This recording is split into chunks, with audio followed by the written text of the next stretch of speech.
बिस्मिल्लाहिर्रहमानिर्रहीम। अस्सलाम वालेकुम। This is me doctor Ubaid. आज का हमारा टॉपिक है लिकोरिया, जो कि हम लास्ट टाइम पढ़ चुके थे। गायनी और ऑप्स का हमने अल्ट्रासाउंड पढ़ा था। अब आज का टॉपिक जो हमारे पास है वो गायनी की रिलेटेड है हमारे पास, जो कि है लिकोरिया, और हमारी क्लास नेम जो है वो अल्ट्रासाउंड है, और लेक्चर नंबर जो है हमारे पास जो है वो 4th है। आम हमारे पास एक कॉन्सेप्ट होता है कि ये पेशेंट जो लिकोरिया में हमारे पास रिपोर्ट होते हैं, इनको कहते हैं वाइट डिस्चार्ज। अभी वाइट डिस्चार्ज जो है वो हमारे पास एक होता है बाय डिफ़ॉल्ट, एक होता है हमारे पास बाय डिजीज़। बाय डिजीज़ हम उसको बोलते हैं जिसमें हमारे पास कंप्लेंट उसकी हेल्थ के हवाले से हमारे पास आ जाती है, और जब हमारे पास फीमेल रिप्रोडक्टिव सिस्टम जो है वो हमारे पास उस चीज़ को इफ़ेक्ट कर लेती है, जो हमारे पास एक नेचुरल काल के साथ साथ जो डेवलपमेंटल फेजेस में हमारे पास हार्मोन जो होते हैं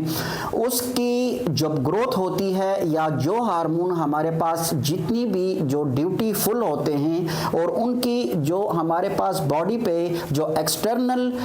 इम्पैक्ट करता है उस चीज़ को वो डिफ्यूज कर जाता है, तो इसकी वजह से हमारे पास वाइट डिस्चार्ज या हमारे पास लिकोरिया आता है। अभी हमारे पास लिकोरिया जो है इसको हम आम जुबान में हम बोलते हैं कि पेशेंट हमारे पास रिपोर्ट होता है कि मुझे वाइट डिस्चार्ज या सफ़ेद पानी की शिकायत है।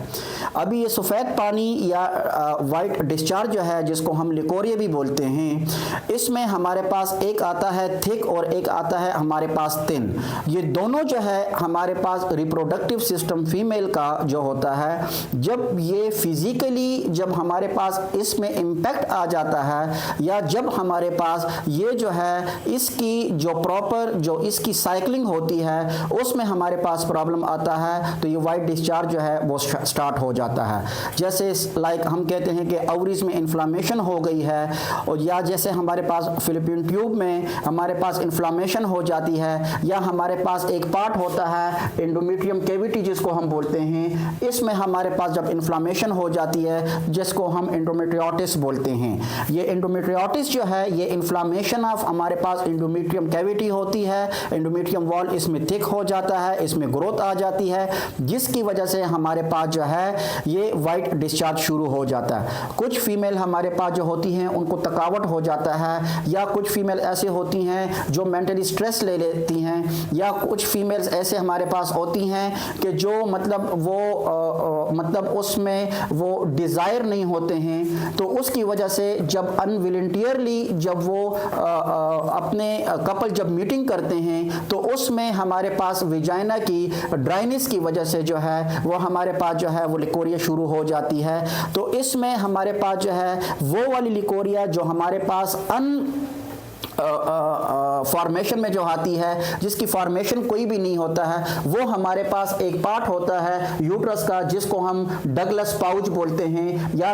हम कल्डिसेक पे बोलते हैं। ये वो हमारे पास नॉर्मल वाटर होता है जो हमारे पास एस्ट्रोजन हार्मोन जब प्रोजेस्टेरोन हार्मोन के दरमियान जो ब्रेक आ जाता है, और जहाँ पे हमारे पास जो है साइकिल की इरेगुलरिटी हो जाती है, या साइकिल का हमारे पास पीरियड तो नॉर्मल होता है, लेकिन उसमें हमारे पास एक चीज़ होता है कि जो वॉल्यूम जो उसकी जो आर्गन के साथ जो उसकी जो हेल्थी आर्गन की जो उसकी रिप्रोडक्टिव सिस्टम की जितनी उसमें वॉल्यूम ऑफ ब्लड चाहिए होता है, वो वॉल्यूम ऑफ ब्लड जो होता है वो प्रोजेस्टेरोन के अनहेल्थनेस की वजह से है, जो उसके एस्ट्रोजन अनहेल्थी होते हैं, तो वो वॉल्यूम ऑफ ब्लड जो होता है वो हिसाब से नहीं आता है। इसकी मिसाल मैं ऐसे दूंगा, जैसे कि हमारे पास ब्लड आता है 5 दिन या 3 दिन या 7 दिन, इसी तरह ही 1 दिन जो है स्पॉटिंग हो जाती है, ब्लड फ्लो ज़्यादा हो जाती है, फिर ब्लड फ्लो कम हो जाती है। तो ये हमारे पास जो पिट्यूटरी ग्लैंड के जो हार्मोन जो होते हैं, जिसको हम प्रोटेक्शन हार्मोन भी बोलते हैं, उसमें इम्बैलेंसी आ जाती है, जिसकी वजह से हमारे पास एंडोमेट्रियम कैविटी की टेम्परेचर जो होता है वो कम हो जाता है। जब उसका टेम्परेचर हमारे पास उसका कम हो जाता है तो उस टेम्परेचर जिसको हम पीएच भी बोलते हैं उसकी वजह से भी हमारे पास फीमेल के जो नॉर्मल साइकिल होता है वो डेज नॉर्मल होते हैं, लेकिन उसका जो ब्लड का जो वॉल्यूम होता है वो हमारे पास कम हो जाता है। उस ब्लड की वॉल्यूम कम होने की वजह से हमारे पास उसकी अनहेल्थी एटमॉस्फेयर जो है एंडोमेट्रियम कैविटी की शुरू हो जाती है, जिसमें हमारे पास प्रोजेस्टेरोन हार्मोन जो होते हैं वो डिफ्यूज होना शुरू हो जाते हैं और ऐसे फीमेल को जो है वो उसका वजन ज्यादा हो जाता है, उसकी ओबेसिटी की तरफ वो चली जाती है और स्लोली उसकी पीरियड्स में हमारे पास इरेगुलरिटी आ जाती है। ये भी एक काज होती है हमारे पास लिकोरिया की। हमारे पास लिकोरिया जो है ये हमारे पास जो है